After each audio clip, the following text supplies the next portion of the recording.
രണ്ടാം പിണറായി സർക്കാരിന്റെ കാലത്തെ അവസാനത്തെ നിയമസഭാ സമ്മേളനമാണ് നടക്കാൻ പോകുന്നത്. ഗവർണറുടെ നയപ്രഖ്യാപനം അല്പസമയത്തിനകം തന്നെ ഉണ്ടാകും.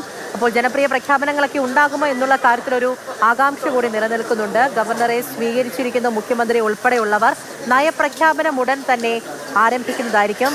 നിർണായകമായ നിയമസഭാ നടപടികൾ നടക്കുന്ന ഒരു കാലം കൂടിയാണ്. കാരണം ഭരണ പ്രതിപക്ഷത്തിന് ഉൾപ്പെടെ അത്രത്തോളം വലിയ വിഷയങ്ങൾ കയ്യിൽ അടങ്ങിയിരിക്കുന്ന ഒരു സമയം കൂടിയാണിത്. അതുമാത്രമല്ല, തിരഞ്ഞെടുപ്പിന് തൊട്ട് മുൻപുള്ള നിയമസഭാ സമ്മേളനം എന്ന് പറയുമ്പോൾ, രണ്ടാം പിണറായി സർക്കാരിന്റെ അവസാന നിയമസഭാ സമ്മേളനം എന്ന് പറയുമ്പോൾ സഭയിൽ അത്രത്തോളം പ്രധാനപ്പെട്ട വിഷയങ്ങൾ ഓരോന്നും തന്നെ ചർച്ചയാകും. ശബരിമല സ്വർണ്ണക്കൊള്ള ഉൾപ്പെടെയുള്ള വിഷയം മുന്നിലുണ്ട്.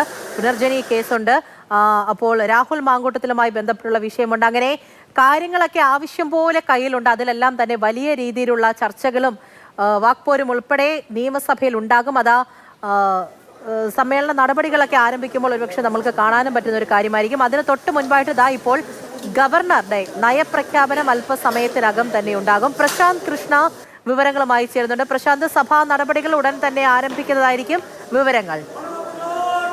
15ാം കേരള നിയമസഭയുടെ അവസാന സമ്മേളനമാണ് തുടങ്ങുന്നത്. ഇപ്പോൾ ഗവർണർ നയപ്രഖ്യാപനത്തിനായി എത്തിയിരിക്കുന്നു. ബജറ്റ് സമ്മേളനമാണിത്.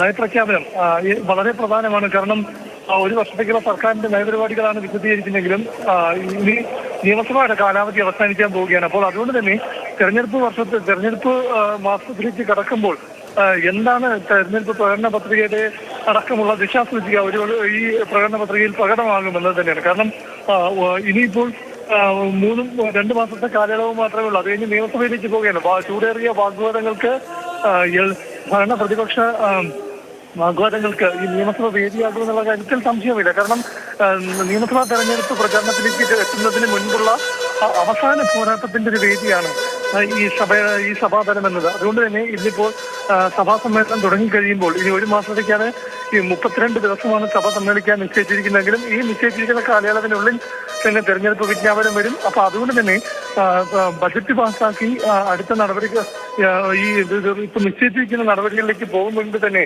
ഉള്ള ഘട്ടത്തിലെല്ലാം തന്നെ നിരവധി വിഷയങ്ങൾ സഭാതലത്തിലേക്ക് വന്നെത്തും. നമുക്കറിയാം, ഒട്ടനവധി വിഷയങ്ങൾ. ഇപ്പോൾ സാമുദായിക സമവാക്യങ്ങളുമായി ബന്ധപ്പെട്ട വിഷയം, ജമാഅത്തെ ഇസ്ലാമിയുമായി ബന്ധപ്പെട്ട വിഷയം, സർക്കാരിനെ പ്രതിസന്ധിയിലാക്കുന്ന സ്വർണ്ണക്കൊള്ളയുമായി ബന്ധപ്പെട്ട വിഷയങ്ങൾ. അപ്പോൾ നിരവധി വിഷയങ്ങൾ സഭാതലത്തിലേക്ക് എത്താൻ പോവുകയാണ്. തീർച്ചയായും ശരി പ്രശാന്ത്, സഭാ നടപടികൾ ആരംഭിക്കുന്നു.